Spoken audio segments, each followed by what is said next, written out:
मंगलाचरण।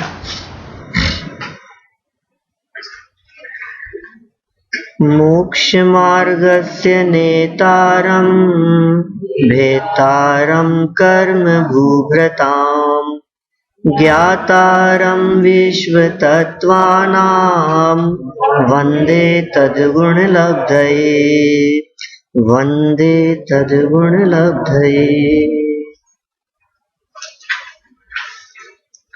कितना मार्मिक मंगलाचरण है।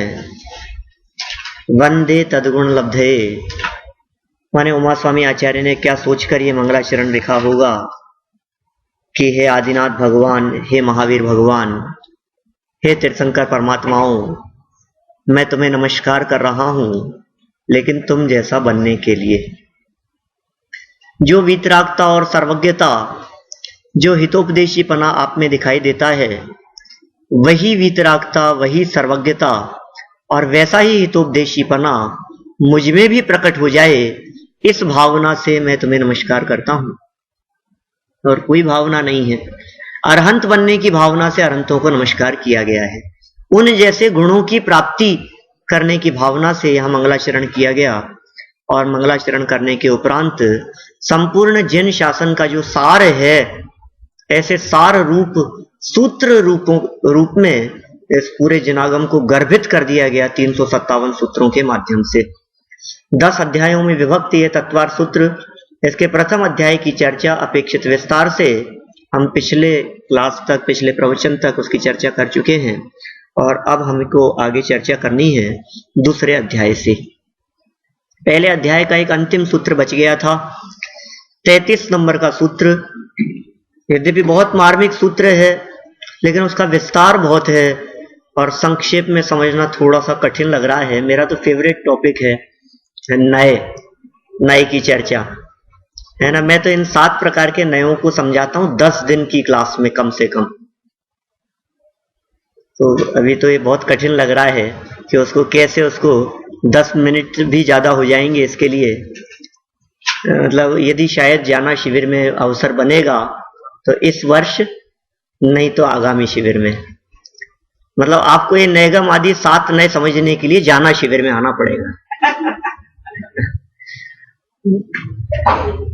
मूल सूत्र क्या है? नैगम संग्रह व्यवहार अर्जु सूत्र शब्द समभिरूढ़ एवं भूता नया। कम से कम 7 नयों के नाम से हमारा परिचय हो जाए और ये सूत्र हमारे को बोलना आए, जिससे हम तत्वार सूत्र का पाठ आसानी से कर सकें। मैं बोलता हूं, उसको तोड़ तोड़ करके आप उसको रिपीट करें। नैगम संग्रह व्यवहार अर्जु सूत्र, नैगम संग्रह व्यवहार अर्जु सूत्र, व्यवहार अर्जु सूत्र शब्द समभिरूढ़ एवं भूता नया। शब्द समभिरूढ़ एवं भूता नया। शब्द समभिरूढ़ एवं भूता नया। नैगम संग्रह व्यवहार अर्जु सूत्र शब्द समभिरूढ़ एवं भूता नया।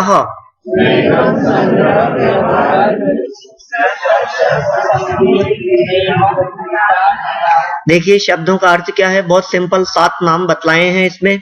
नैगम पहला नाम है, नैगम। दूसरा शब्द है संग्रह। तीसरा शब्द है व्यवहार। फिर उसके बाद में ये जो रे दिख रहा है ना, व्यवहार के बाद में ऋजु सूत्र। चौथे नंबर पर कौन सा नय है?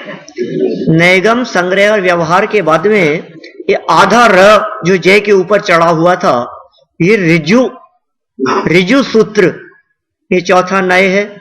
फिर शब्द नय, समभिरूढ़ नय और डे के ऊपर जो एक ही मात्रा लग रही है, वहां से निकलेगा एवं भूता, एवं भूत नय। तो इस तरह से नैगम नय, संग्रह नय, व्यवहार नय, ऋजु सूत्र नय, शब्द नय, समभिरूढ़ नय और एवं भूत नय, ये 7 प्रकार के नय हैं। नय होता है किसी भी वस्तु को एक अपेक्षा से कहना, एक अपेक्षा से प्रतिपादित करना। तो ये 7 बातें हैं जिनके आधार पर वस्तु स्वरूप को जानने की या किसी भी चीज को देखने की बात की गई है। जिनागम में इन 7 नयों की चर्चा राजवार्तिक आदि में, समझिए श्लोक वार्तिक में, सर्वार्थ सिद्धि में, तत्वार सूत्र की टीकाओं में बहुत विस्तार से इन सब बातों की बात की गई है। अपन विषय को आगे बढ़ाते हैं। द्वितीय अध्याय, जीव के भाव। जीव के असाधारण भावों से यहां बात प्रारंभ की है। मैंने पहले भी बतलाया था, जो तत्वार सूत्र का चौथा सूत्र है। कौन सा सूत्र था पहले अध्याय का चौथा सूत्र? जीवा जीवाश्रव बंध संवर निर्जरा मोक्षास तत्वम। 7 तत्व बतलाए थे और फिर ये कहा था कि ये संपूर्ण तत्वार सूत्र 7 तत्वों की चर्चा करने के लिए समर्पित है। पहला, दूसरा, तीसरा और चौथा, इन 4 अध्यायों में सिर्फ जीव तत्व की चर्चा है। जीव के संदर्भ में पीछे बहुत सारी बात हुई। ऐसा समझ लीजिए आप, जो नैगम संग्रह वाला जो सूत्र पूरा हुआ और वो सूत्र पूरा होते ही मानो शिष्य ने कुछ कहा हो या आचार्य श्री ने कहा हो कि बस शेष कल, तो ऐसा कहकर के वो पहला अध्याय खत्म हो गया। इति तत्वार्थादिगमे मोक्ष शास्त्रे प्रथमोध्याय है, पहला अध्याय पूरा हुआ। दूसरे दिन फिर शिष्य वापस लौट करके आया कि आचार्य श्री जीव के संदर्भ में चर्चा चल रही थी, आप जीव के बारे में समझा रहे थे, हम जीव के बारे में कुछ पूछ रहे थे, जीव के बारे में कुछ और बतलाइए, जीव के कुछ भावों के बारे में बतलाइए, जीव की पहचान के बारे में बतलाइए। तो जीव के बारे में वर्णन करते हुए आचार्य देव ने दूसरा अध्याय माने दूसरे दिन चर्चा प्रारंभ हुई और जीव के 5 असाधारण भाव बतला दिए गए। कौन से असाधारण भाव हैं? मूल सूत्र, औपशमिक शायिकौ भावौ मिश्रश्च जीवस्य स्वतत्व मौदयिक पारिणामिकौ च। ये पूरा सूत्र है, तोड़ तोड़ करके पढ़ ले एक बार अपन। औपशमिक शायिकौ भावौ मिश्रश्च जीवस्य स्वतत्व मौदयिक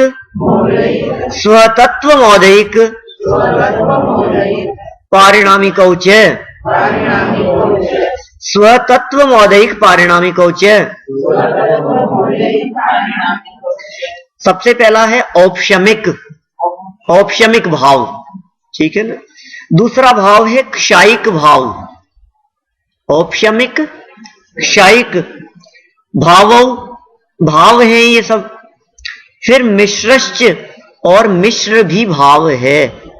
औपशमिक भाव, क्षायिक भाव और मिश्र भाव का मतलब क्षयोपशमिक भाव।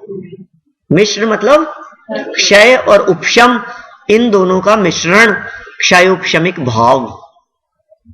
जीवस्य, जीव के हैं। स्वतत्वम, उसके निजी भाव हैं। स्वतत्वम, और मैं के आगे जो ये मात्राएं लगी हुई है, इन मात्राओं से निकलेगा औदयिक। मौदयिक शब्द लिख रहा है ना, तो मौदयिक नहीं है, औदयिक है। आप सुधारना नहीं अपनी बुक में।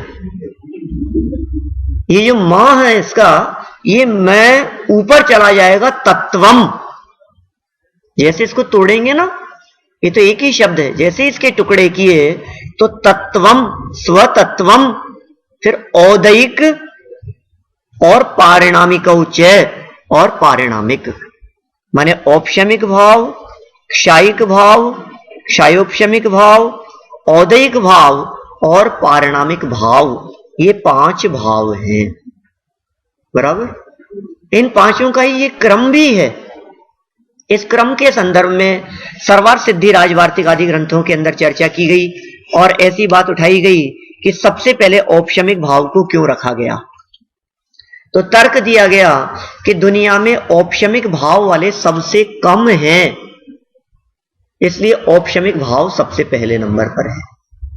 ये क्या है? ये अभी आपको ऐसे लगेगा, बहुत सारे लोग नए भी हैं जिन्होंने पहली बार ये शब्द सुने होंगे, उनको ऐसे लग रहा होगा कि पता नहीं, कह तो रहे थे कि बहुत अच्छा सरल निरूपण होगा और ये सब इतनी कठिन कठिन शब्द आ रहे हैं, तो समझ में ही नहीं आ रहा हमारे को। तो बारे भावना का जो चल रहा था वो तो बहुत सरल था, बाह्य भावना तो किसी को ऐसा नहीं लगा ना कि कुछ समझ में नहीं आया, ये तो थोड़ा सा कठिन लग रहा है अपने को। कठिन नहीं है। औपशमिक भाव किसका नाम है? कर्म तो सब जानते हैं। अपने जो कर्म हैं उन कर्मों के दब जाने से, उपशम शब्द का अर्थ होता है दब जाना। उपशम माने दब जाना।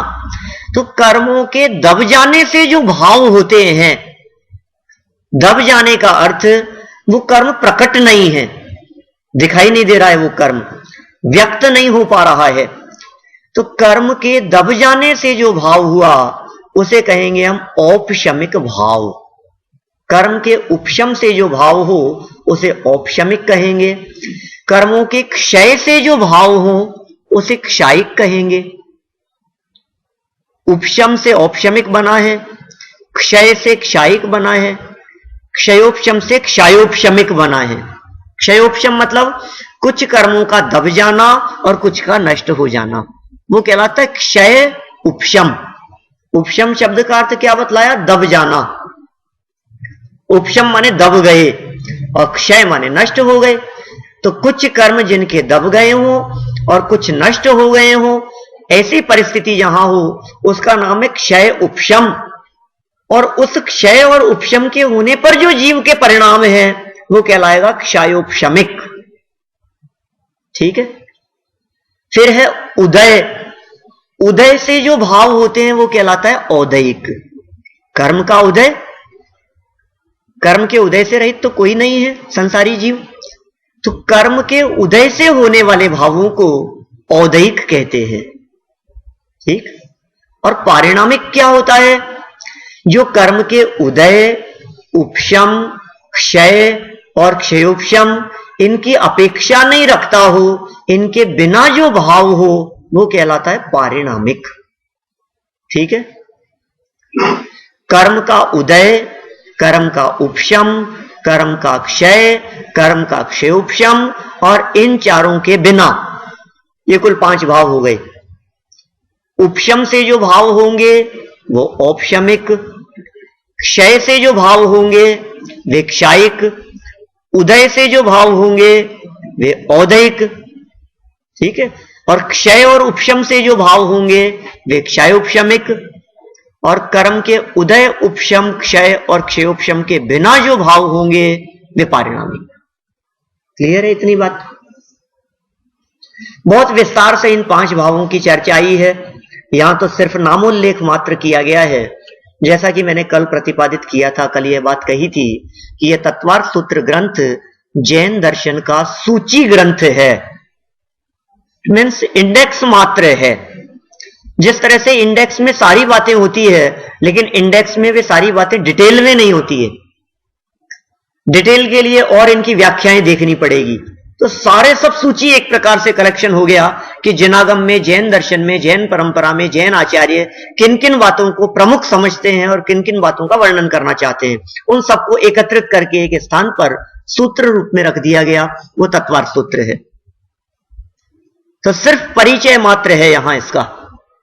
औपशमिक भाव वाले सबसे कम है, ऐसा कहा जाता है। जो कर्म दबते हैं ना, उपशम जिनको होता है, औपशमिक सम्यक दृष्टि, उपशम भाव, ये सबसे कम जीव हैं दुनिया में, औपशमिक भाव वाले। उपशम सम्यक्त्व का काल अंतर्मूर्त का है, इससे ज्यादा टिकता नहीं है वो। तो उपशम भाव वाले सबसे कम जीव हैं, इसलिए औपशमिक भाव को सबसे पहले रखा। उससे ज्यादा संख्या क्षायिक भाव वालों की है। कितने हैं क्षायिक भाव वाले? क्षायिक भाव वाले तो अनंत है। ये कैसे होंगे क्षायिक भाव वाले अनंत? कि जितने अनंत सिद्ध परमात्माएं क्षायिक सम्यक दृष्टि हैं, सब क्षायिक भाव वाले हैं, लेकिन उनसे भी अनंत गुने क्षयोपशम भाव वाले हैं। क्षयोपशम भाव वाले उनसे भी ज्यादा हैं। क्षयोपशम भाव वाले कौन है? कि जितने छद्मस्त हैं पहले गुणस्थान से 12वें गुणस्थान तक, वे सब क्षयोपशम भाव वाले हैं। ज्ञानावर्णी कर्म का क्षयोपशम, दर्शनावर्णी कर्म का क्षयोपशम, मोहनी अंतराय कर्म का क्षयोपशम। मोहनी कर्म का क्षयोपशम तो मोक्ष मार्ग में होता है, लेकिन ज्ञानावर्णी, दर्शनावर्णी और अंतराय कर्म का क्षयोपशम हमारे जीवन में भी बना हुआ है। आपको लगेगा एक क्षयोपशम क्या चीज है? ये क्षयोपशम में कुछ कर्म का उघाड़ सा दिखाई देता है, मतलब कर्म की कुछ अप्रकटता है, कर्म का तीव्र उदय नहीं है, उसे क्षयोपशम कहते हैं। ज्ञानावरणी कर्म के क्षयोपशम से जितना भी ज्ञान हमारे को होता हुआ दिखाई दे रहा है, ये सब ज्ञानावरणी कर्म के क्षयोपशम से है। जितना भी कम ज्ञान है, ज्ञान की कमी होना, ये ज्ञानावरणी कर्म के उदय का काम है, और ज्ञान की अधिकता होना, ज्ञान की प्रकटता होना, ये ज्ञान के क्षयोपशम का काम है। और जब ज्ञानावरणी कर्म का क्षय हो जाता है तो ज्ञान पूरी तरह से प्रकट हो जाता है, जिसे क्षायिक ज्ञान कहा जाता है, जिसे केवल ज्ञान कहा जाता है। ख्याल में आ गई बात? उपशम, क्षय, क्षयोपशम आदि के संदर्भ में सबसे कम औपशमिक भाव वाले, उससे अधिक क्षायिक भाव वाले, उससे अधिक क्षयोपशम भाव वाले पहले से 12वें गुणस्थान तक, और औदैक भाव वाले उससे भी ज्यादा हैं, जो कर्म के उदयजन्य जिनकी दशा दिखाई देती है, पहले से 14वें गुणस्थान तक औदैक भाव वाले हैं सब। असिद्धत्व नाम का भी औदैक भाव दिखता है अरंतों के जीवन में। और पारिणामिक भाव वाले, उसके बिना तो कोई जीव ही नहीं होता। इनको दूसरी भाषा में कहूं मैं इन पांचों को, तो इस तरह के शब्दों के प्रयोग किए गए हैं, ऐसे वाक्यों के प्रयोग किए हैं शास्त्रों में कि औपशमिक भाव के बिना धर्म की शुरुआत नहीं होती। 5 वाक्य बतलाता हूं पांचों के बारे में। औपशमिक भाव के बिना धर्म की शुरुआत नहीं होती। क्षायिक भाव के बिना कोई परमात्मा नहीं होते, कोई सिद्ध नहीं होता, कोई मुक्त नहीं होता। औपशमिक भाव के बिना धर्म की शुरुआत नहीं है, क्षायिक भाव के बिना कोई मुक्त नहीं है, क्षयोपशमिक भाव के बिना कोई छद्मस्त नहीं है। क्षयोपशमिक भाव ज्ञानावरणी, दर्शनावरणी और अंतराय कर्म का क्षयोपशम, इसके बिना कोई छद्मस्त नहीं होता। तो क्षयोपशमिक के बिना कोई छद्मस्त नहीं है, और औदैक भाव के बिना कोई संसारी नहीं है। औदैक भाव सब संसारी जीवों के देखा जाता है, उसके बिना कोई संसारी जीव नहीं है। लेकिन पारिणामिक भाव के बिना तो कोई जीव ही नहीं है। ख्याल में आ गई पांचों बातें? पारिणामिक भाव के बिना कोई जीव नहीं है। अब देखिए आप, जो पारिणामिक भाव है वो इस जीव का त्रैकालिक भाव है, त्रिकाल एक रूप रहने वाला है, हमेशा एक रूप रहे, उस भाव को कहते हैं पारिणामिक भाव। जो कर्म से इफेक्टेड नहीं है, कर्म का इफेक्ट जिस पर नहीं पड़ता है, उस भाव को कहेंगे पारिणामिक। कर्म से अप्रभावित रहने वाला, कितने भी कर्म के आंधी तूफान आए लेकिन पारिणामिक भाव पर कोई असर नहीं होता, ऐसा भाव, ऐसा जीव का मूल तत्व जीवत्व पना, वो उसको नहीं मिटाया जा सकता है। कितने बम विस्फोट हों कि जीवत्व पने को मिटाया जा सके, कि नहीं हो सकता, वो उसका पारिणामिक भाव है। कितने पाप कर्म का उदय आए कि जीव का जीवत्व पना मिट जाए, कि नहीं मिट सकता है, क्योंकि वो उसका पारिणामिक भाव है। कितना ज्ञानावरणी कर्म का तीव्र उदय आए कि इस जीव का ज्ञान नष्ट हो जाए, कि कभी नहीं हो सकता, क्योंकि वो इसका पारिणामिक भाव है। क्लियर है इतनी बात? बोलिए। पारिणामिक भाव का यही तो बतला रहा हूं मैं। जीव का ज्ञान पारिणामिक भाव है, जीवत्व पना पारिणामिक भाव है। जो सदा रहता है उसे पारिणामिक कहते हैं, जिसका कभी अभाव नहीं होता उसे पारिणामिक कहेंगे। आप ये बात समझ लीजिए, पारिणामिक भाव की विराधना औदैक भाव को जन्म देती है। पारिणामिक भाव का क्षण मात्र के लिए अवलंबन औपशमिक भाव हो गया, और पारिणामिक भाव में कुछ समय के लिए जमे तो क्षयोपशम भाव बढ़ने लगा, और पारिणामिक भाव में ही लीन हो गए तो क्षायिक भाव हो गया। तो सारी जो गणित है ये दुनिया की और दुनिया से पार होने की, ये सब पारिणामिक भाव के इर्द गिर्द घूमती है। बाकी के जो 4 भाव हैं ये पारिणामिक भाव से रिलेट करते हैं। तो अपनी दृष्टि कहां जानी चाहिए? संसार से यदि मुक्त होना है, जीवन में यदि मोक्ष मार्ग प्रकट करना है, तो दृष्टि औदैक भाव की तरफ नहीं, पारिणामिक भाव की तरफ जानी चाहिए। औदैक भाव में सारी सांसारिक दशाएं जितनी भी है वो सब औदैक है। मनुष्य, तिर्यंश, देवनार की आदि दशाएं, कर्म का उदय, गति, कषाय, लिंग, मिथ्या दर्शन, अभी सारी चर्चा आने वाली है, इनके भेद प्रभेद बतलाने वाले हैं। मैं आगे थोड़ा सा फास्ट लूंगा, इसलिए फर्स्ट सूत्र में इतना टाइम लगा रहा हूं। आपको ऐसे लग रहा होगा कि फिर आगे क्या करें, क्योंकि आगे सिर्फ नाम मात्र बतलाए हैं, सिर्फ इतना बतलाए किस किस के कितने भेद है और उनके क्या नाम हैं। 5-7 सूत्रों के अंदर यही चर्चा है।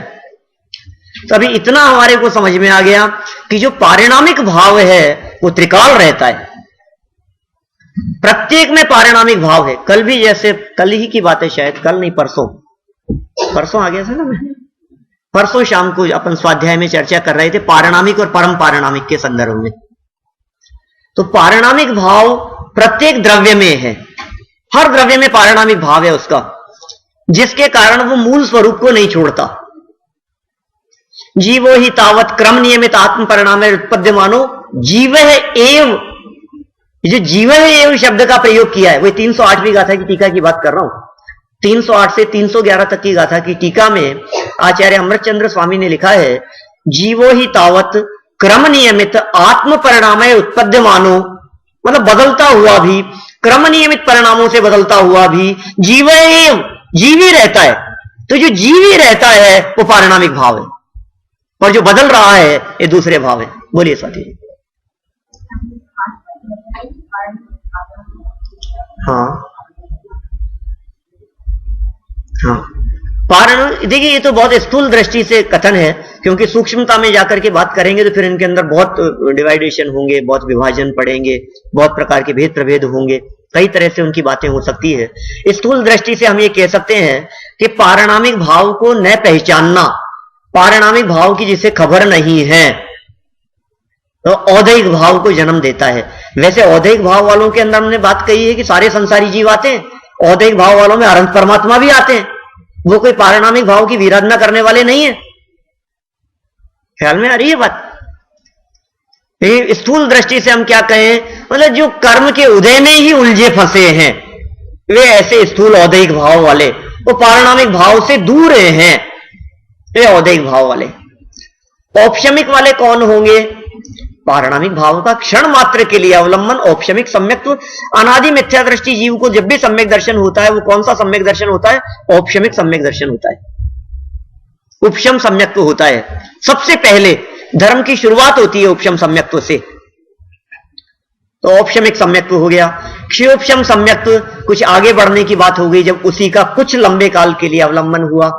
क्षायिक भाव क्या होगा कि परमानेंट उसका अवलंबन, वो क्षायिक भाव को जन्म देता है। पारिणामिक भाव का त्रिकाल, मतलब त्रिकाल तो नहीं कह सकते, सादे अनंत काल के लिए अवलंबन, वो क्षायिक भाव को जन्म देगा। क्षायिक हो गया, अब वो कभी नहीं छूटेगा, क्योंकि उसने शाश्वत अवलंबन ले लिया पारिणामिक भाव का। ये 5 भावों के नाम यहां इस दूसरे अध्याय के पहले सूत्र में बतलाए हैं, और 5 ही भावों का अत्यंत संक्षिप्त परिचय मैंने आप लोगों को दिया। ये 5 शब्दों में से यदि कोई शब्द समझ में नहीं आया हो तो आप लोग पूछ सकते हैं। 5 शब्द समझ में आ गए? शब्द नए हैं, हो सकता है ये शब्द कुछ लोगों को याद न रहे, जो लोग स्वाध्यायी हैं, अभ्यासी हैं, उनके लिए तो परिचित हैं ये सारे शब्द, लेकिन जो लोग नए हैं उनके लिए हो सकता है शब्द नए हों। निरंतर औदैहिक भाव हर समय चल रहा है, यहां तक कि सोते हुए भी, निद्रा में भी, कोमा में हूं तब भी, बेहोशी की हालत में भी औदैहिक भाव चल रहा है। औदैहिक भाव तो अनादिकाल से चला आ रहा है, और अभव्य जीव के अनादि अनंत है, और भव्य जीवों के अनादि शांत है। अनादि से है, लेकिन जैसे ही अभाव होगा, मुक्ति की प्राप्ति होगी, औदैहिक भाव का अभाव हो जाएगा। अनादि से तो सबके है, लेकिन जिनको मुक्ति की प्राप्ति होगी उनके अंत आ जाएगा, और जिन्हें मुक्ति की प्राप्ति जब तक नहीं है तब तक औदैहिक भाव चलता रहेगा। औदैहिक भाव के बिना कोई संसारी नहीं होता। चलिए दूसरा सूत्र देखते हैं अपन। दूसरे सूत्र में सिर्फ संख्याएं बतलाई गई है, इन 5 भावों के भेद बतलाए गए हैं। द्विनवाष्टा दशैक विंशति त्रिभेदा यथाक्रमम। ये जो वही लिखा है ना, ये शय कर लीजिए इसको, ये मिसप्रिंट है। ये द्विनवाष्टा दशैक, द्विनवाष्टा दश द्विनवाष्टादश एकविंशति त्रिभेदा यथाक्रमम। क्या क्या कहा गया है? देखिए, नव, द्वि मतलब दो, नव मतलब 9, अष्टादश, अष्टादश माने 18, नव अष्टादश एकविंशति, एकविंशति माने 21, 21, नव अष्टादश एकविंशति त्रिभेदा, 3 भेद, यथाक्रमम, जो पीछे 5 नाम बतलाए थे उन 5 भावों के यथाक्रमम, क्रम से ये सब भेद जान लेने चाहिए। अब बतलाइए, एक एक के बतलाते तो सूत्र कितना लंबा हो जाता। इन्होंने क्रम से कह दिया 2, 9, 18, 21 और 3 भेद होते हैं। क्या चक्कर हो गया, किसके कितने? अब लगा लो आप उसकी व्याख्या करते हुए कि औपशमिक भाव के 2 भेद होते हैं, क्षायिक भाव के 9 भेद होते हैं, क्षायोपशमिक भाव के 18 भेद होते हैं, औदैहिक भाव के 21 भेद होते हैं और पारिणामिक भाव के 3 भेद होते हैं। इस सूत्र का अर्थ हुआ। अब कौन कौन से होते हैं, ऐसा प्रश्न किया तो फिर आगे सूत्र दे दिया, सम्यक्त्व चारित्र्य। बोलिए, सम्यक्त्व चारित्र्य, सम्यक्त्व चारित्र्य, सम्यक्त्व और चारित्र। अब कुछ आगे पीछे कुछ नहीं, अब अर्थ तो जब आचार्यों ने लगाया है तो समझ में आए। कोई व्यक्ति ऐसे पढ़े तो उसको लगे क्या है सम्यक्त्व चारित्र्य, क्या कहा है। लेकिन शिष्य ने प्रश्न किया कि ये जो आपने 2 भेद बतलाए वो कौन से हैं, तो जवाब दिया सम्यक्त्व चारित्र्य, मतलब औपशमिक भाव के 2 भेद हैं, औपशमिक सम्यक्त्व और औपशमिक चारित्र्य। ये औपशमिक भाव के 2 भेद हो गए। पहला वाला औपशमिक था ना, उसके 2 भेद, सम्यक्त्व चारित्र्य। फिर शिष्य ने प्रश्न किया, अच्छा तो 2 तो हो गए, वो क्षायिक भाव के 9 कौन से थे? फिर प्रश्न किया तो जवाब क्या दिया, ज्ञान दर्शन दान लाभ भोगो भोग वीर्याणि च। बोलिए, ज्ञान दर्शन, सरल है सूत्र बिल्कुल, है ना, संस्कृत की जटिलता नहीं है बिल्कुल भी इसमें। ज्ञान दर्शन दान लाभ भोगोपभोग माने भोग और उपभोग, वीर्याणि वीर्य च, ये भी तो 9 भेद बतला रहे थे तो 7 ही हुए। ज्ञान दर्शन दान लाभ भोग उपभोग वीर्य 7 ही हुए। ये तो हमने तो 9 पूछे थे कि नहीं च लगा दिया ना, 2 वही पहले वाले।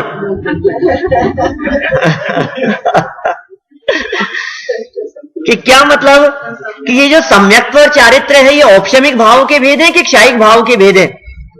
कि जब औपशमिक सम्यक्त्व और औपशमिक चारित्र्य कहा जाता है तो औपशमिक के भेद हो गए, और क्षायिक सम्यक्त्व और क्षायिक चारित्र्य कहा जाएगा तो क्षायिक के भेद हो जाएंगे। ख्याल में आई बात? माने यह क्षायिक भाव के भेद बतलाते समय क्षायिक सम्यक्त्व, औपशमिक के भेद बतलाते समय औपशमिक सम्यक्त्व कहा था और औपशमिक चारित्र कहा था। यहां क्या कह रहे हैं, क्षायिक सम्यक्त्व और क्षायिक चारित्र। तो ये हो गए 9। एक क्षायिक भाव के 9 भेद हैं जो कर्म के क्षय से उत्पन्न हुए हैं। कौन कौन से कर्म के क्षय से हुए, कि जैसे अपन ने ज्ञान की बात कही, क्षायिक ज्ञान ज्ञानावरणी कर्म के अभाव से, क्षायिक दर्शन दर्शनावरणी कर्म के अभाव से, क्षायिक दान क्षायिक लाभ क्षायिक भोग क्षायिक उपभोग क्षायिक वीर्य, ये 5 अंतराय कर्म के क्षय से। क्षायिक दान दानांतराय कर्म के क्षय से, क्षायिक लाभ सबके साथ में क्षायिक लगेगा, क्षायिक भाव के भेद है ना ये 9, सबके साथ में क्षायिक लगाना है। क्षायिक लाभ लाभांतराय के क्षय से, क्षायिक भोग भोगांतराय कर्म के क्षय से, अंतराय कर्म का एक भेद है भोगांतराय। क्षायिक उपभोग उपभोगांतराय कर्म के क्षय से, क्षायिक वीर्य वीर्यांतराय कर्म के क्षय से। अभी आप लोग ये सोच रहे होंगे क्या बतला रहे हैं, जिनको कर्म के भी नाम नहीं मालूम, इसलिए थोड़ा बहुत परिचय होना चाहिए अपने को। 8 कर्म हैं, 8 कर्मों में से एक कर्म ऐसा है जो अंतराय कर्म है। अंतराय कर्म जानते हैं क्या होता है? ये सब कर्म है ज्ञानावरणीय, ज्ञान को ढकने वाला कर्म ज्ञानावरणीय, जो ज्ञान को आवृत करता है। आखिर ऐसे क्या कारण होते हैं कि बार बार याद करने पर भी याद नहीं हो रहा है? ज्ञानावरणीय कर्म, माने ज्ञानावरणीय कर्म की वजह से ज्ञान पर आवरण डालने का जो कार्य है वो ज्ञानावरणीय का है। दर्शन पर आवरण डालने का काम दर्शनावरणीय का है। ठीक है, इसी तरह से मोहनीय कर्म वो क्या करता है? कषायें और श्रद्धा की विपरीतता, ये मोहनीय कर्म का काम है। दो भेद हैं, दर्शन और चारित्र मोहनीय। अंतराय कर्म, अंतराय क्या है? अंतर आय माने गैप पड़ जाना, माने हमारे को कुछ लाभ होना था, कोई पार्टी आई थी और बहुत अच्छा बिजनेस उसके माध्यम से निकलना था, हम सोच रहे थे कि यहां तो समझ लो आप अब तो काम हो गया, बहुत प्रॉफिट होगा यहां तो, और लेकिन फिर एकदम पता नहीं क्या हुआ, बिल्कुल फाइनल स्टेज पर थी हमारी जो डील होनी थी और एकदम उन्होंने मना कर दिया। तो क्या हो गया कि जो काम होना था, जो लाभ होना था, उसमें अंतर पड़ गया। कौन से कर्म के उदय से? अंतराय कर्म के उदय से। अंतराय समझ गए आप? लाभ अंतराय, लाभ होने में अंतर पड़ जाना, लाभांतराय। दान देने में बाधा आ जाना, दानांतराय। अंतराय कर्म का मतलब बाधा, विघ्न करणम अंतरायस्य। इसी तत्वार सूत्र में सूत्र दिया है आगे, विघ्न करणम अंतरायस्य। माने अभी आपको ऐसे लग रहा होगा ना कि ये कर्म क्या है, किस किस से क्या, अभी तो अपन चर्चा करने वाले नहीं है। आगामी वर्षों में कभी अवसर मिलेगा तो चर्चा करेंगे उन कर्मों के संदर्भ में, आगे के अध्यायों के संदर्भ में। वहां उन्होंने एक एक कर्म की परिभाषाएं बतलाई है, एक एक कर्म का स्वरूप बतलाया है, कर्म बंधन के कारण बतलाए हैं।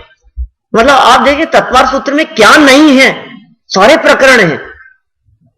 कैसे कर्म बंधते हैं, किस प्रकार से कर्म बंधन की प्रक्रिया होती है और किस तरह से उनका फल मिलता है, वे कैसी परिस्थितियां जिन परिस्थितियों में कर्म बंधा करते हैं। तो अंतराय कर्म बाधा उत्पन्न करने वाला कर्म है।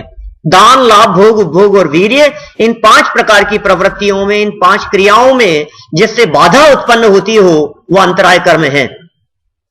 उस अंतराय कर्म के क्षय से, उन 5 प्रकार के अंतराय कर्म के क्षय से ये 5 प्रकार के क्षायिक भाव सिद्धों के हो गए, अरहंतों के जीवन में प्रकट हो गए।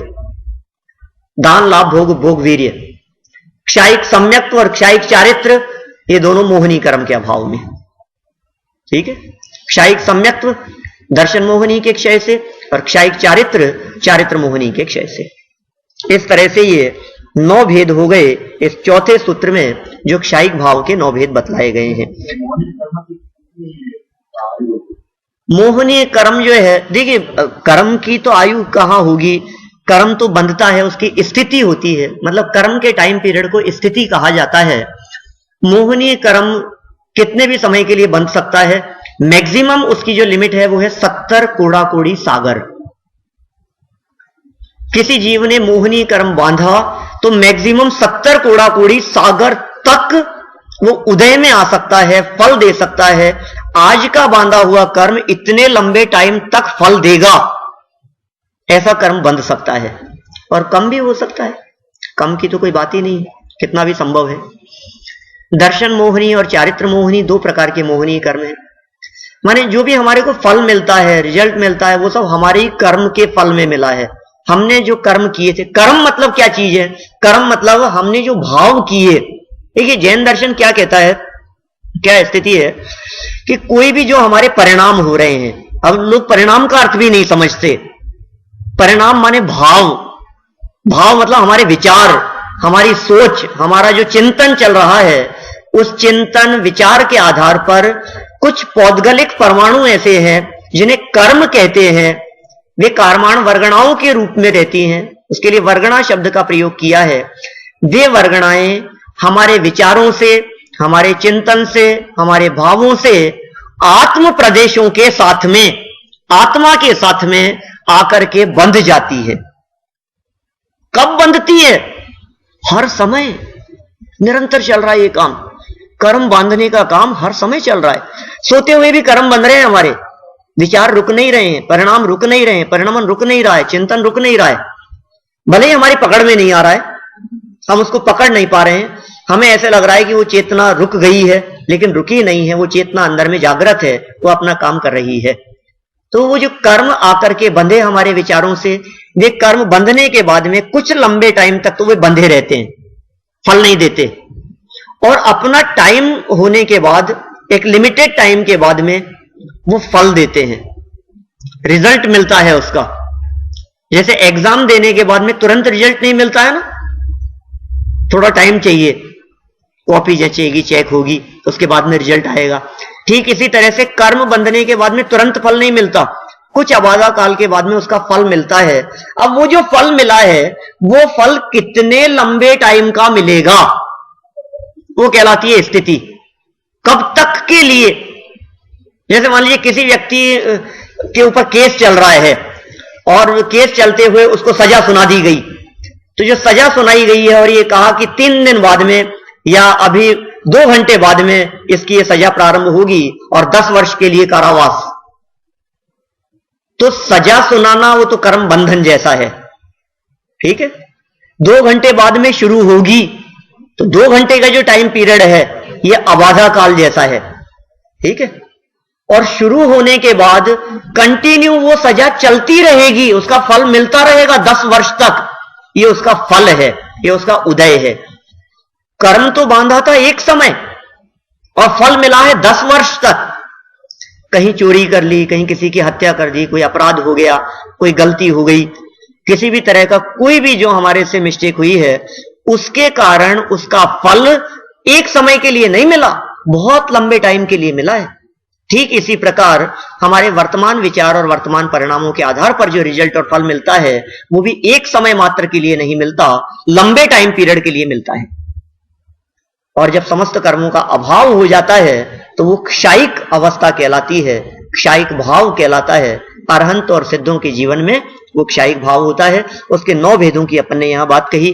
फिर शिष्य ने प्रश्न किया कि अच्छा, औपशमिक के 2 भेद हो गए, क्षायिक के 9 भेद हो गए, क्षयोपशमिक के कितने भेद हैं? तो 18 बतलाए थे। वे 18 कौन कौन से हैं? तो इन्होंने यहां बहुत शॉर्ट में नाम बतला दिए। देखिए कितना शॉर्ट में कहते हैं। पहले एक बार पूरा बोलूं, फिर टुकड़ों में बुलवाता हूं। ज्ञानाज्ञान दर्शन, ज्ञानाज्ञान दर्शन, लब्धयश, चतुस्त्रित्री,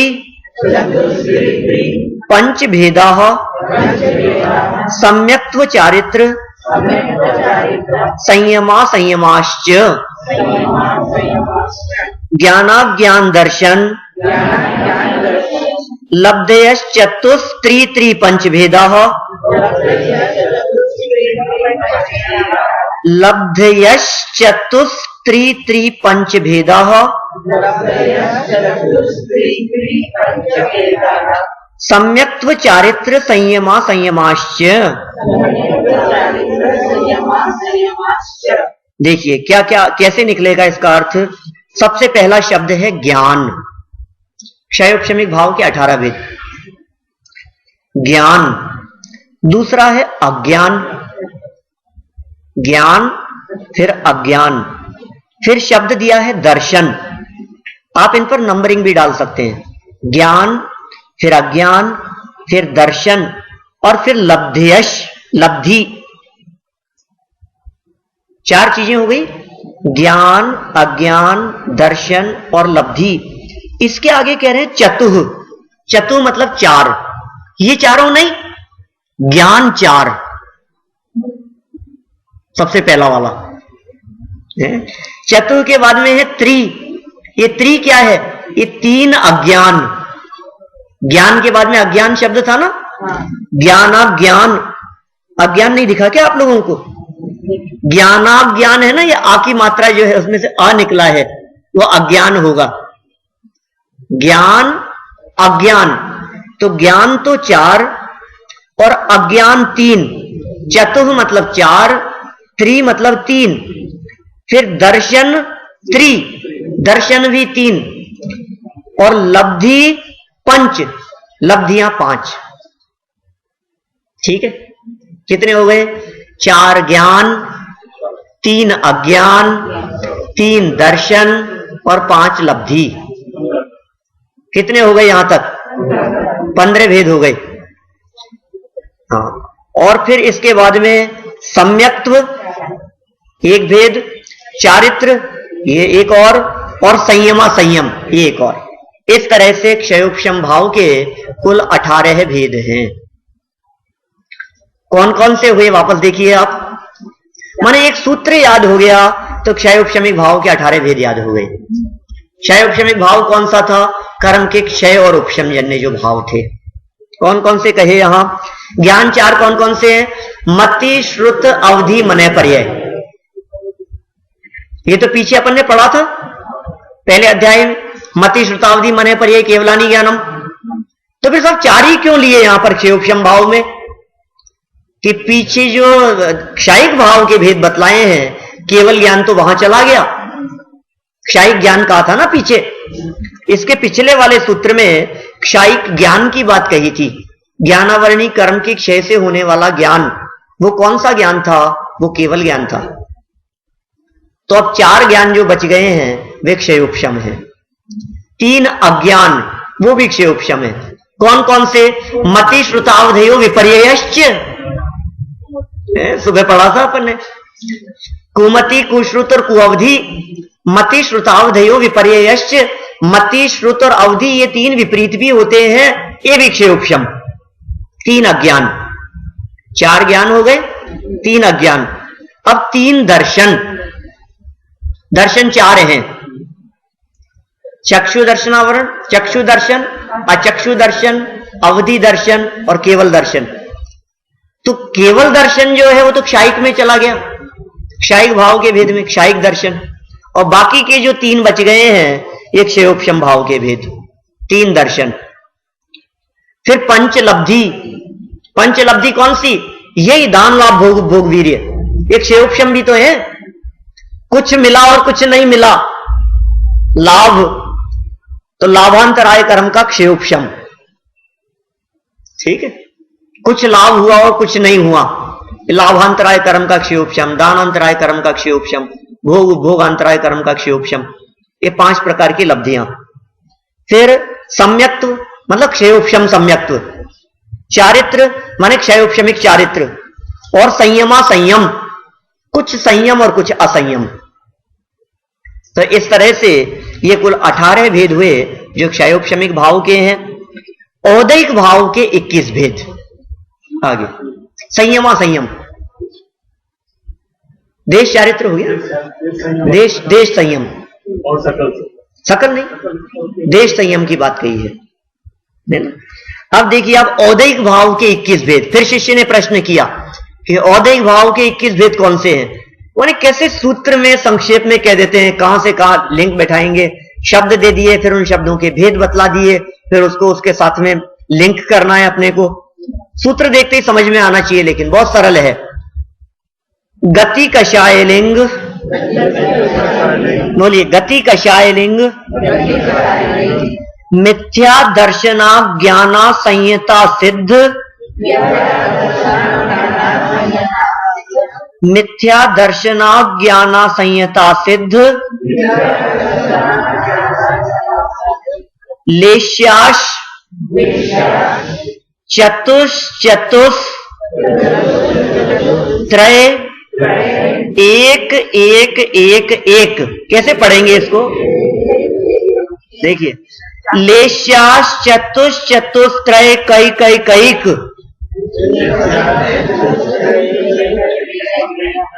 लेश्याश चतुष त्रय कई कई कैक।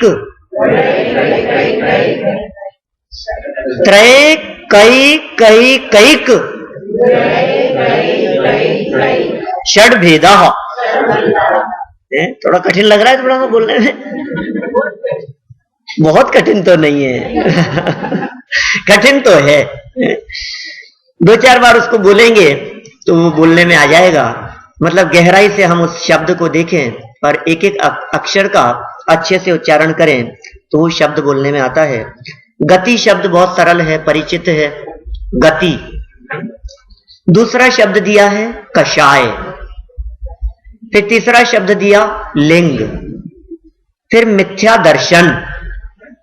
मिथ्या दर्शन, इसके मिथ्या दर्शन के बाद में मिथ्या दर्शनाज्ञान है ना, तो अज्ञान, ज्ञान नहीं, मिथ्या दर्शन अज्ञान, ठीक है।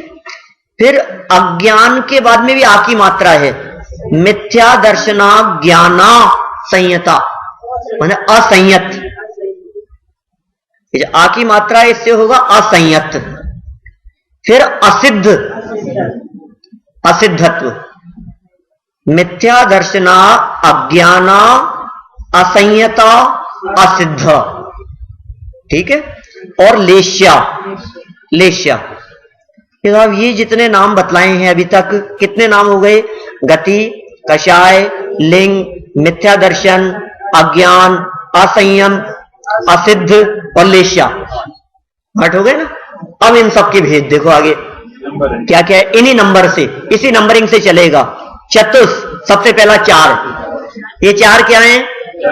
गति। चतुष माने गतियां 4 है, ठीक है। फिर दोबारा चतुः, ये क्या है? कषाएं 4 है, ठीक है। चतुष, चतुष माने 4 गति 4 कषाय। फिर त्रय, त्रय मतलब 3 लिंग, ठीक है। फिर 1 1 1 1 4 बार। मिथ्या दर्शन ये 1 है, अज्ञान 1, असंयत 1, असिद्ध 1 और लेश्या 6। इस तरह से ये जो भेद हैं, षड मतलब 6, षड भेदा 6 भेद, इस तरह से टोटल 21 भेद हो जाएंगे औदैहिक भाव के। वापस देखिए क्या क्या होंगे? 4 गति 4 कषाय, 4 + 4 8 हो गए। 3 लिंग, 4 गति और 4 कषाय, इनके नाम बतलाने की तो जरूरत नहीं है ना। मनुष्य, तिर्यंश, देव, नार की गतियां, क्रोध, मान, माया, लोभ कषाय और स्त्री, पुरुष, नपुंसक ये 3 लिंग। 4 गति 4 कषाय 3 लिंग, 11 हो गए। इसके बाद में मिथ्या दर्शन, औदैहिक भाव की चर्चा है। अज्ञान, असंयम और असिद्ध, 11 + 4 15 हो गए, ठीक है। और 6 लेश्या, षट लेश्या। इस तरह से 21 भेद हैं कुल, जो औदैहिक भाव के भेद हैं। 6 लेश्याएं हैं। आपने बहुत जगह पर, तीर्थ क्षेत्रों पर, मंदिरों में ऐसा चित्र देखा होगा जिसमें कोई एक आम का पेड़ दिखा रखा है और नीचे कुछ व्यक्ति आम उठा रहा है, कुछ व्यक्ति ऊपर से आम तोड़ रहे हैं। ऐसा कोई चित्र देखा है आप लोगों ने कभी? अब कभी देखें तो आप देखेंगे उसके ऊपर लिखा होगा षट लेश्या, 6 लेश्या। ये लेश्या क्या चीज है? ये लेश्या परिणाम है, जीव के तारतम्य रूप परिणाम है। परिणामों की नाप की गई है उस लेश्या के माध्यम से, किस जीव के कैसे परिणाम होते हैं। कृष्ण, नील, कापोत, पीत, पद्म और शुक्ल, ये 6 नाम बतलाए गए हैं। नामों से परिचय नहीं होगा अभी, लेकिन 6 हैं, इतना समझ लीजिए। सबसे पहला कृष्ण लेश्या वाला जीव किस प्रकार का है कि वो ये कहता है, जैसे ऐसी कथा बनाई गई है, कथा रूप में उसका वर्णन किया है कि 6 मित्र थे, वे 6 मित्र जंगल में जा रहे थे और जाते जाते उन्हें भूख लगी, एक आम का पेड़ दिखाई दिया। तो एक ने कहा कि चलो मैं इस आम के अभी एक पेड़ को नीचे गिरा देता हूं, तो कुल्हाड़ी लेकर के पूरे पेड़ को काटने लगा। कृष्ण लेश्या वाला, पूरे पेड़ को काटने से क्या होगा? पूरा पेड़ नीचे गिरेगा, अपन आम खा लेंगे मजे से नीचे बैठ करके। ऐसे जिसके परिणाम है वो है कृष्ण लेश्या। दूसरा व्यक्ति है नील लेश्या वाला, वो पूरे पेड़ को काटने की तो बात नहीं करता, लेकिन किसी बड़ी शाखा को काटने की बात करता है, ऊपर चढ़ करके बड़ी शाखा को काटने की बात कर रहा है।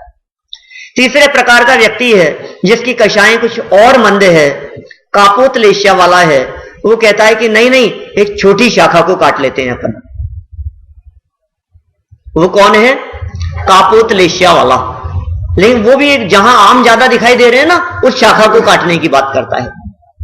ये 3 हो गए, कृष्ण, नील, कापोत। ये तीनों तो अशुभ हैं, जिनकी दृष्टि आम के साथ साथ में पेड़ को काटने की तरफ है। एक पूरा पेड़ काटने की बात कर रहा है, एक बड़ी विशाल शाखा को काटने की बात कर रहा है, और एक थोड़े से पार्ट को काटने की बात कर रहा है। कृष्ण, नील, कापोत तीनों अशुभ लेश्याएं हैं। फिर पीत, पद्म और शुक्ल तीन शुभ लेश्याएं हैं। पीत लेश्या वाले के परिणाम किस प्रकार के होते हैं? वो ये कहता है कि अरे गाय को पेड़ को काटने की बात करते हो, डाली और शाखाएं तोड़ने की बात करते हो, ये आम का गुच्छा तोड़ लेते हैं। तो आम का गुच्छा तोड़ने की जो बात कर रहा है वो कौन है? पीत लेश्या वाला, क्योंकि अपने को आम खाने हैं। पद्म लेश्या वाले के परिणाम और ज्यादा उज्जवल हुए, और ज्यादा मंद हुए, निर्मल परिणाम हुए। वो कहता है कि इस पूरे आम के गुच्छे को तोड़ने से क्या होगा? इसमें से पके पके तोड़ लेते हैं ना अपन, जो मीठे दिखाई दे रहे हैं अपने को, जो थोड़े से पक गए हैं, उनको तोड़ के खा लेते हैं। पूरे को तोड़ने से क्या होगा? परिणामों की और मंदता। शुक्ल लेश्या अंतिम लेश्या है, वो ये कहता है कि अरे क्यों पेड़ पर चढ़ते हो और क्यों तोड़ने की बात करते हो? जो पेड़ पर से आम टूटकर नीचे गिर गए हैं उनसे ही अपना काम हो जाएगा, उनसे ही पेट भर जाएगा। ऐसे मंद परिणाम वाला व्यक्ति वो नीचे, पेड़ के नीचे बिखरे हुए आम को तलाश करके इकट्ठे करता हुआ उस चित्र में दिखाया गया होगा। 6 नंबर डले हुए होंगे और 6 व्यक्तियों के इस तरह के परिणाम बतलाए गए होंगे। ये 6 लेश्या है, कर्म के उदयजन्य परिणाम है। एक में परिणामों की बहुत तीव्रता है, दूसरे में कुछ मंद है। इस तरह परिणामों की तीव्रता से मंदता की तरफ बढ़ते हुए जो परिणाम हैं वे कहलाते हैं लेश्या। ये उतार चढ़ाव होता रहता है। इस तरह से ये लेश्या सहित 6वें सूत्र के अंतर्गत अपने यहां औदैहिक भाव के 21 भेदों की बात हुई। चलें आगे। हाँ बोलिए।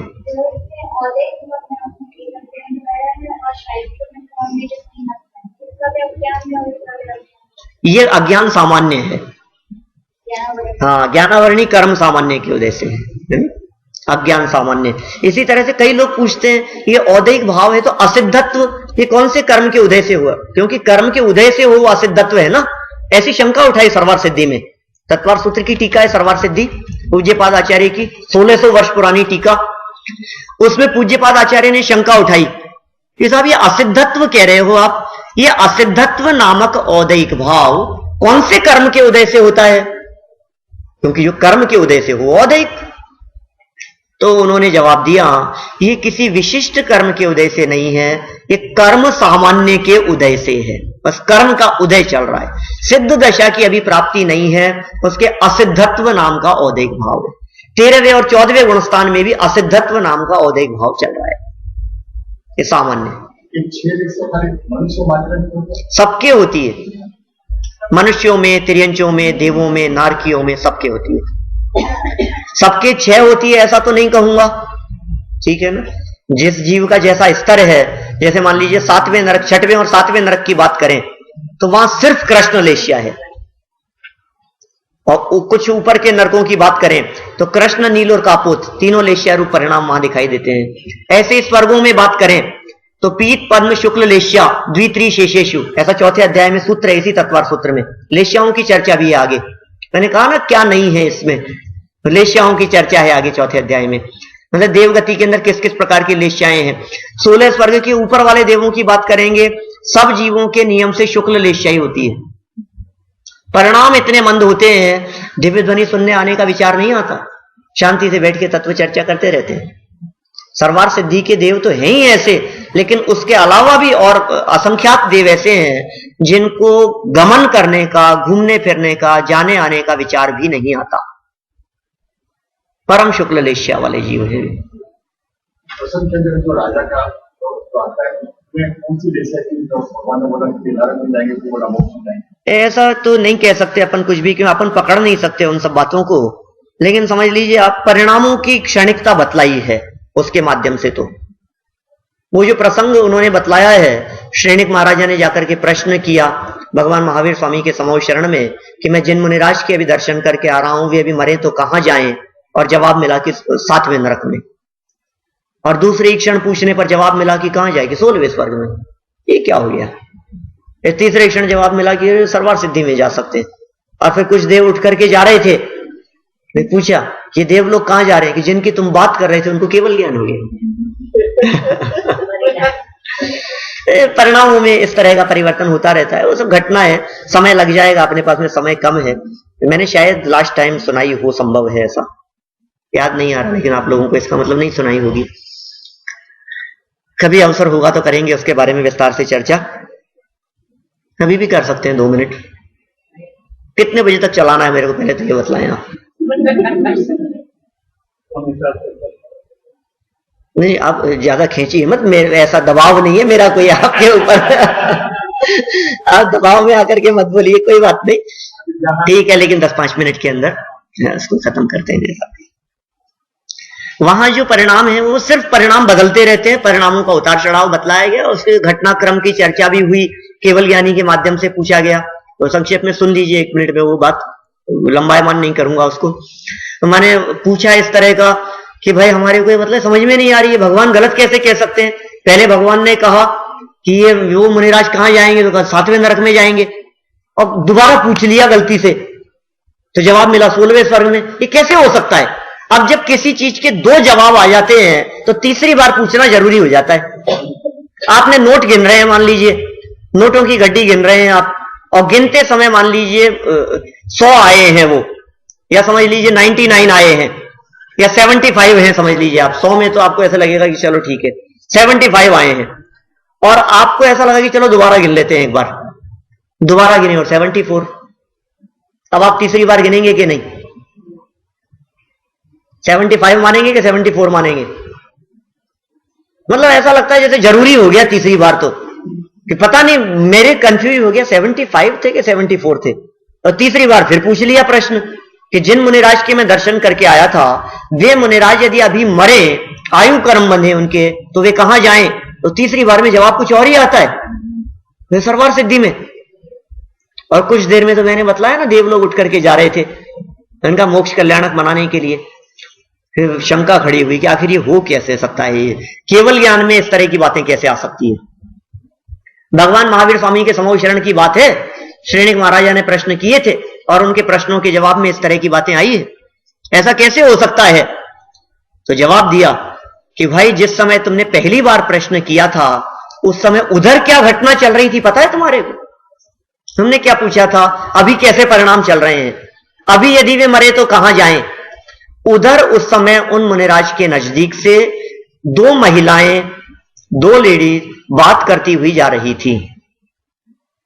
एक ने दूसरी से कहा कि जो बैठे हैं ना महाराज, मुनिराज जो बैठे हैं, ये पहले अपने नगर के राजा थे, इन्होंने तो दीक्षा ले ली अपने बेटे को राज्य देकर के, और पड़ोसी देश के राजा ने आक्रमण कर दिया उस पर। ये बात जब मुनिराज के कान में पड़ी, तो जैसे ही कान में ये बात पड़ी, एकदम अंदर में क्रोध। अच्छा, उसकी ये हिम्मत उस राजा की, जब तक मैं राजा था तब तक तो आंख उठा के नहीं देखता था, आज छोटे से बच्चे को देख करके आक्रमण कर दिया उसने। ऐसे परिणामों में यदि वो मरे तो 7वें नरक में चला जाए। लेकिन 2-5 मिनट में ही क्या हुआ, अपने परिणामों को उन्होंने संभाला। अरे किसका राज्य और किसका बेटा है? मैं मुनि बन गया, मैंने दीक्षा ले ली, अब न मेरा राज्य है, न मेरा बेटा है, न मेरा परिवार है, मैं किसके बारे में विचार कर रहा हूं? और 12 भावनाओं का विचार चिंतन चलने लगा। वैराग्य में 12 भावनाओं का चिंतन चलने लगा। अनित्य आचरण आदि भावनाओं का जब वे चिंतन करने लगे, ऐसे समय में यदि उनका मरण हो जाए और आयु तत्काल बंधे तो कहां जाए? 16वें स्वर्ग में चले जाए। और जब 12 भावनाओं का चिंतन करते हुए भी जब उपयोग अपने में ही लीन हो गया, जब उपयोग अपने आप में समाहित हो गया, और ऐसे आत्मलीनता की दशा में यदि उनका मरण हो जाए तो कहां जाए? सर्वार सिद्धि में। लेकिन वो तो आत्मलीनता के बाद में उनका उपयोग बाहर निकला ही नहीं, उन्हें केवल ज्ञान की प्राप्ति होगी, अरहंत बन गए, मोक्ष हो गया उनका। तो ये सब परिणामों का उतार चढ़ाव है, किस समय के परिणामों में कब आयु बंध जाए। इसलिए कहते हैं परिणामों को निरंतर संभाल करके रखना। टोडरमल जी कहते हैं अपने परिणामों को संभालना, लेकिन परिणामों का संभालना अपने हाथ में नहीं है। वो जो है ना पारिणामिक, उस पारिणामिक के अवलंबन से परिणाम संभलते हैं। पारिणामिक का अवलंबन न हो तो परिणाम नहीं संभलते, हम कितना भी संभालने का प्रयास करें, है ना। हमारे अभिप्राय में जो बात बैठी हुई है, पारिणामिक का अवलंबन तो है नहीं। त्रिकाली ध्रुव आत्मा को जाना नहीं है, अपने गायक भगवान आत्मा की खबर नहीं है, आत्मा परमात्मा का स्वरूप समझता नहीं है, भेद विज्ञान है नहीं, वस्तु स्वरूप का ज्ञान है नहीं, छह द्रव्य सात तत्व को जानता नहीं है, तो फिर क्या होगा? परिणाम कब तक टिकेंगे? थोड़ी बहुत देर कभी आकर के बैठे हम यहां आकर के जनवाणी सुनी, परिणाम अच्छे हुए, लेकिन फिर क्या होगा? फिर दौड़ते हैं विषय कषाय की तरफ। हम सब दौड़ेंगे यहां से, शिविर खत्म, वापस वही लगो काम पर। 2-3 दिन की छुट्टी, 2 दिन की छुट्टी थी, 1 दिन की ले ली थी 3 दिन हो गए। मैंने परिणामों को संभालना, एक तो क्या जबरदस्ती खींचना परिणामों को, और एक परिणाम सहज लगना। पारिणामिक भाव के अवलंबन से परिणाम सहज अपने ज्ञायक स्वभाव की तरफ लगते हैं, तो खींचना नहीं पड़ता। अभी तो हमारे को बुद्धिपूर्वक लगाना पड़ता है, क्या करें। तो देखिए यहां ये चर्चा कर रहे हैं, इसी के संदर्भ में अंतिम पारिणामिक भाव के जो भेद हैं वे 3 भेद हैं।